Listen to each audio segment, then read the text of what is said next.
Hey everybody, we'd like to welcome you to WOW HQ. So I'm Sheila and this is Jennifer. Yep, and we have a little story we want to share with you about a thing that happened with a client recently that for buyers, this is for you. This is a little buyer education 101. Jennifer, take it away. Take it away. So we had a buyer, actually they're friends of ours that are from here, that moved to another state and now they were moving home. And so the buyer was actually in Florence or in the Shoals area helping to take care of a relative for months before they put their house on the market. And she saw this house. We went to go look at it. She fell in love with it.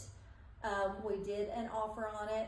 The seller accepted with the contingency for their house to sell. Well, they had not put their house on the market, unfortunately, and they were still probably a month or so away from getting it on the market. In that time, the house ended up selling to someone else because they needed to sell their home to be able to purchase. So they were heartbroken. The problem with that is that every house that we saw after that, once they got their house on the market and they were really ready to buy and start to look, they compared to the one that they loved. It wasn't that house. Yeah. But Yeah. that house. Yeah. They had a really difficult time finding something that they liked. They were always like, oh, but we want it to be that house. Well, that house was sold. So it's taken us months to find them something. Fortunately, we did find them something that was not on the market. We closed last week, happily ever after. But the moral to the story is that it is never in your best interest as a buyer to go and look at property until you officially have your house on the market, because it's probably not going to be there. Yeah. And you're also, you're having a seller get their house all ready for a showing for a home that you really can't buy at that moment. Yeah. So it's just better. It's better business. It's better for you. It's in everyone's best interest for you to wait until you can actually buy.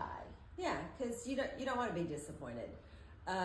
Looking at homes is super fun. Like, that's the fun part of our job, going in and out of really great houses. But and the other thing too is, if you find a house that you like and you want to, which most people do, can't own two houses at once, they're going to make a contingency offer. The very first question the seller is going to ask their realtor is, oh, is their house listed?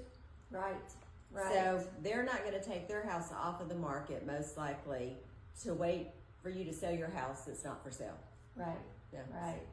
I mean, obviously our story ended well. Yes. They were heartbroken over not getting that house. So, listen to your agents. They usually know, and they can help you and guide you in the right direction. And hey, And call us. I know, call us. Yeah. We're really good at doing that. We are good, and we have your best interest at heart all That's the right. time. That's right. Have a good day. Bye. Bye.